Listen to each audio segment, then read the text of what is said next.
Welcome to the deep dive. We stack up the sources, cut through the noise, and pull out the crucial insights just for you. Today, we're diving into something really fundamental: human connection.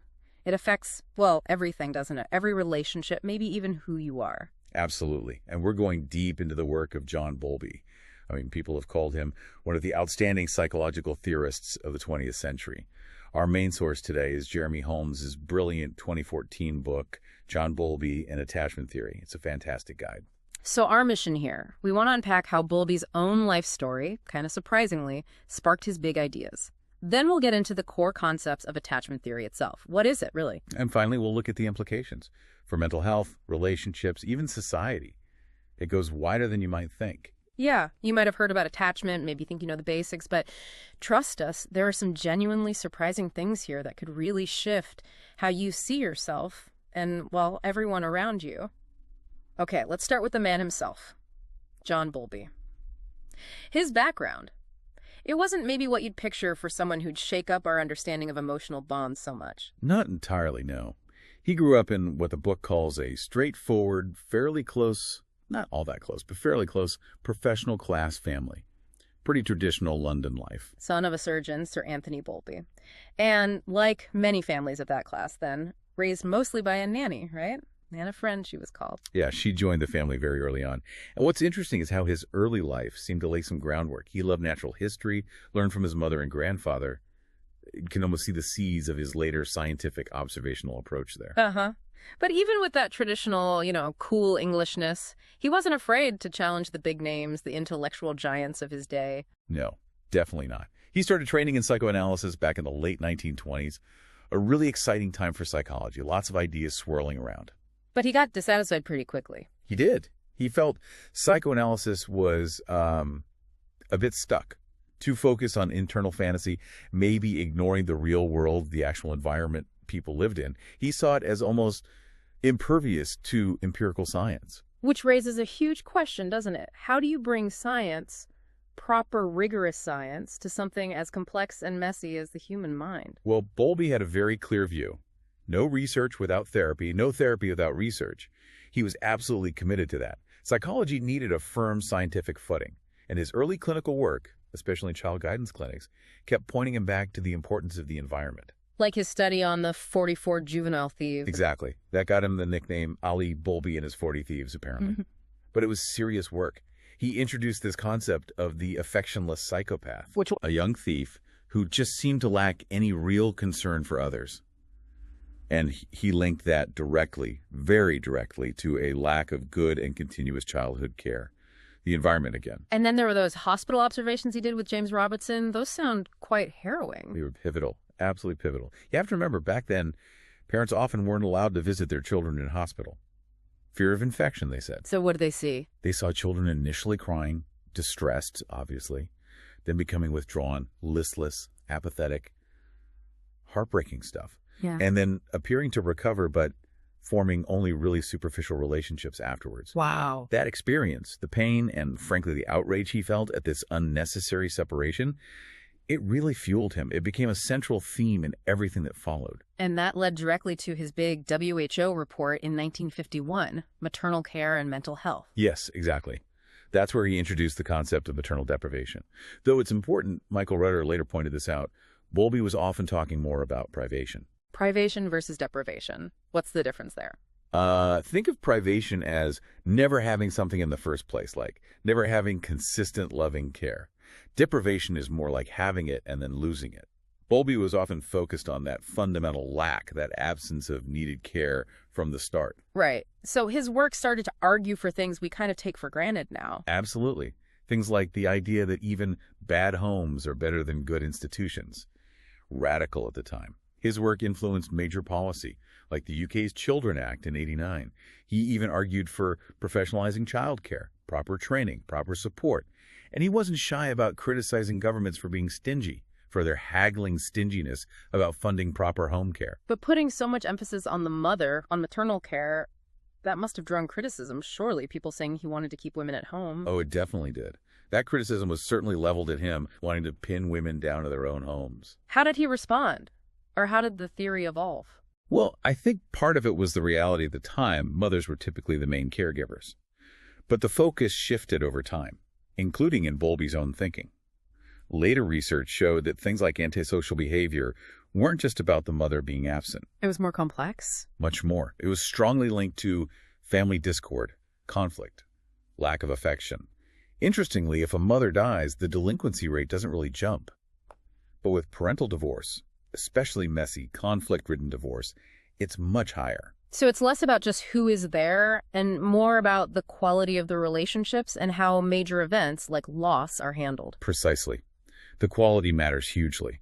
How is loss processed? How secure was the child before it happened? What meaning do they make of it? And protective factors play a massive role too. Having a good relationship with one parent or a grandparent, or even just having what's called an easy temperament yourself. These things can buffer against adversity. It makes me think of stories like Oliver Twist, that journey from awful deprivation towards finding some kind of security. That's a perfect example. Dickens captured it beautifully. That move from what Bowlby would call maternal privation towards the beginnings of a secure attachment. Okay, so we've seen how Bowlby's early life and those powerful observations about separation really shape his thinking. But how did he leap from that to a full-blown theory of attachment? This is where it gets really interesting, isn't it? It really is. The big flash apparently came in 1952. Bowlby read work by ethologists, scientists studying animal behavior in the wild. People like Conrad Lorenz. Lorenz, the guy with the geese? That's the one. Lorenz showed goslings would follow him, their mother, even though he never fed them. It showed bonding wasn't just about food, it was something else. Oh. And this was massively reinforced by Harry Harlow's monkey studies. Quite famous, also quite controversial experiments. The wire mother experiments. Yeah. Harlow gave baby rhesus monkeys a choice. A mother made of bare wire that provided milk, or a mother made of soft cloth that offered comfort but no food. And they chose. Overwhelmingly, they chose the cloth mother. They'd only go to the wire mother quickly for food, then run back to the soft one for comfort and security. It was a powerful demonstration. So comfort, contact, that was the key driver, not just being fed. Exactly. Bowlby realized we needed a whole new way of thinking about it.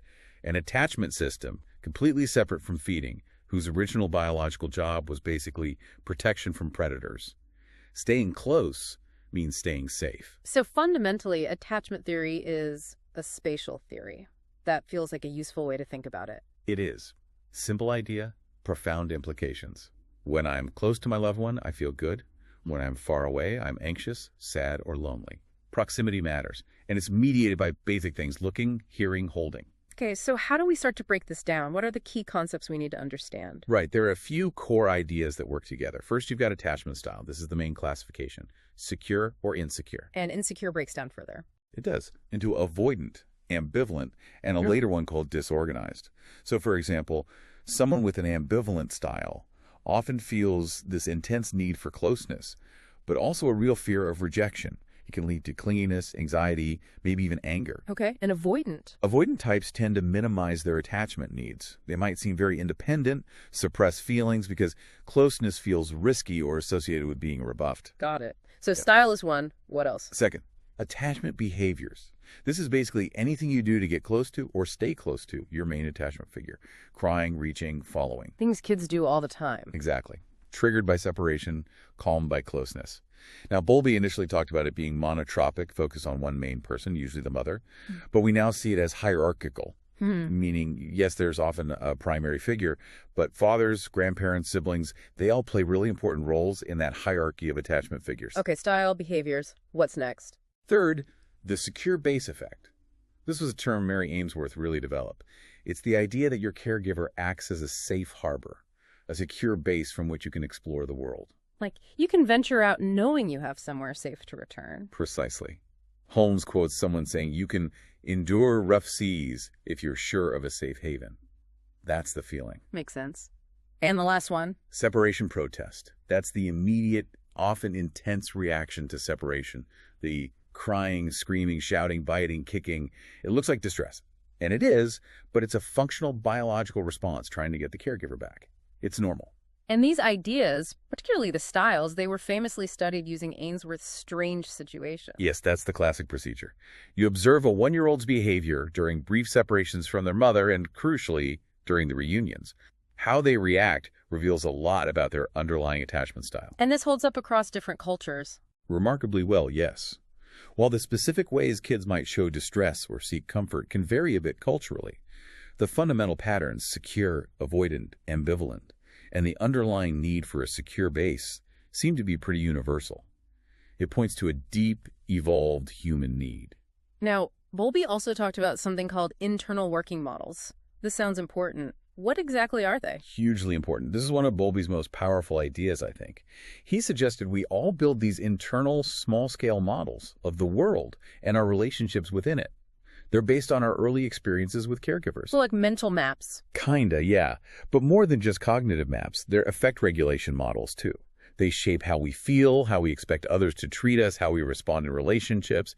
They act as these superconscious organizing principles. Superconscious, meaning we're not usually aware of them. Often? No. They operate in the background, guiding our thoughts, feelings, and behaviors in relationships based on those early patterns we learned. Understanding your own internal working model, that's a big step towards understanding yourself. That really is a powerful idea. So how does this whole process unfold? Does attachment start right from day one? Pretty much, yeah. Yeah. In the first 6 months, 0 to 6 months, babies are already learning. Recognizing mother's milk, her face, even imitating facial expressions. It's about pattern recognition. And the smiling response starts, creating these lovely cycles of benign interaction. Winnicott, another key figure, had that great line. Ordinarily what the baby sees is him or herself when looking at the mother's face. That mirroring is crucial for building a sense of self. Okay, so that's the foundation. What happens next, say, 6 months to 3 years? This is when the attachment system really kicks into gear like a homing device. The main goal is keeping the child close enough to the primary caregiver, using them as that secure base for exploration. Right, the exploring starts now. Exactly. And this idea of distance regulation becomes important. How close is too close? How far is too far? And this is also where things can start to go off track. Problematic variants if parents are consistently too anxious or perhaps neglectful. And then 3 years and onwards. Well, language develops rapidly. Kids get more sophisticated socially. They learn how to influence parents, navigate more complex relationships or affectional bonds, as Bowlby called them. And crucially, attachment isn't just for kids. It becomes a theory of relationships that lasts throughout life. It changes form, morphs into mature dependency, but it stays there as this hidden regulator, especially when we're stressed. So these patterns really do persist. They do.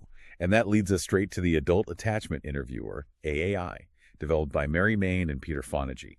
It's a way of assessing these attachment patterns or states of mind in adults by looking at how they talk about their childhood experiences. And the really striking thing about the AAI? The predictive power.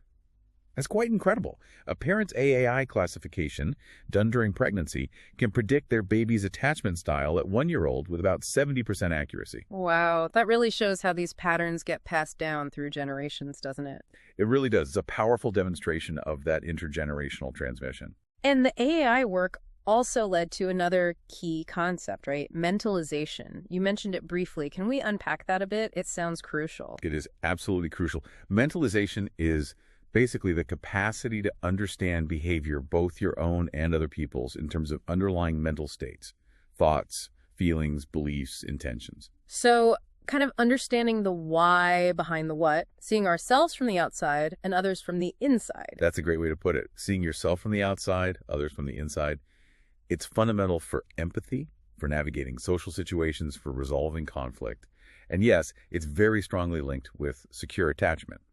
Secure parents tend to be better mentalizers, which helps them understand and respond sensitively to their baby's needs. And does this stuff play out in our romantic lives too? It sounds like it would have to. Oh, definitely. Researchers like Cindy Hazan and Philip Shaver and later Kim Bartholomew did fantastic work showing these same patterns, secure, avoidant, ambivalent, clearly operating in adult romantic relationships. So the way we attach to a partner mirrors our early experiences. To a significant extent, yes.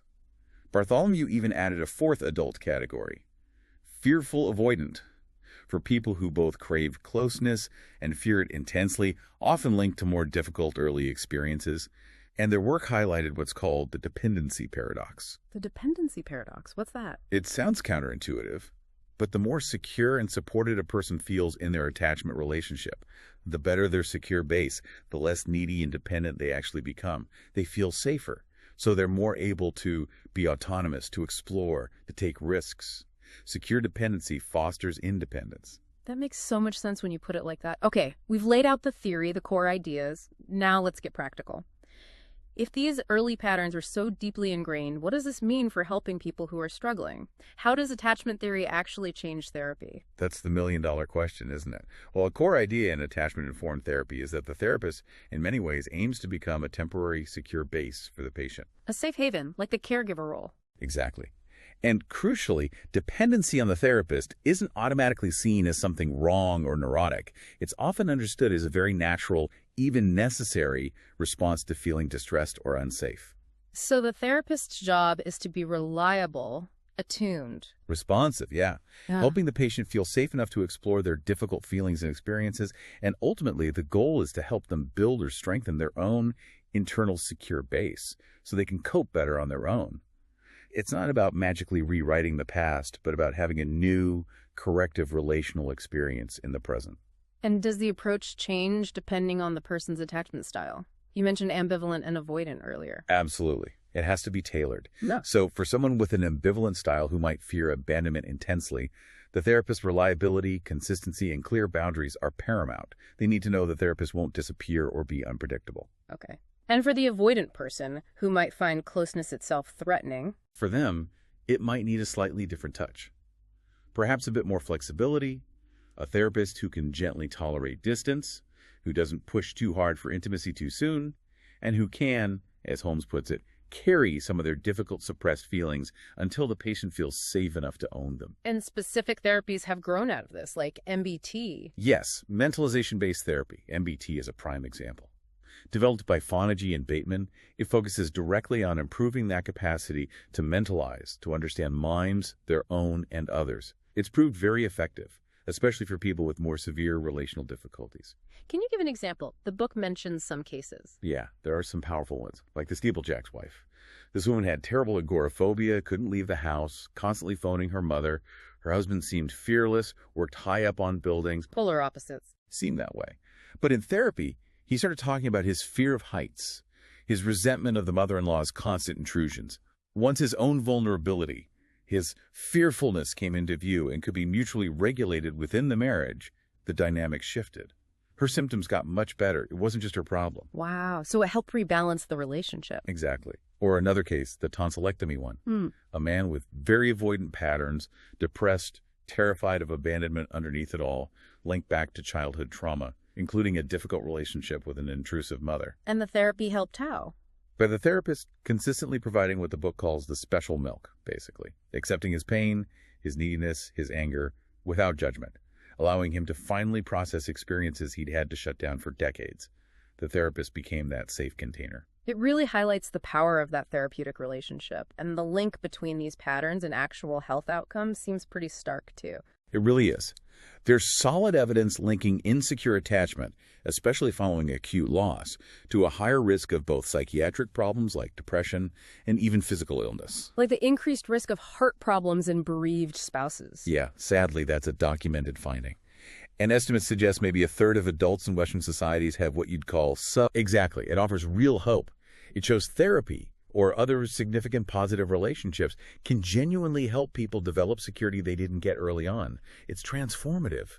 And this lens also helps us understand things like depression, often linked to unresolved loss, hopelessness, maybe that affectionless control Bowlby talked about, or agoraphobia, sometimes understood as a desperate attempt to suppress overwhelming fear and other painful feelings linked to relationships. Taking this even wider now, if attachment shapes individuals so profoundly, it must have ripples out into society, right?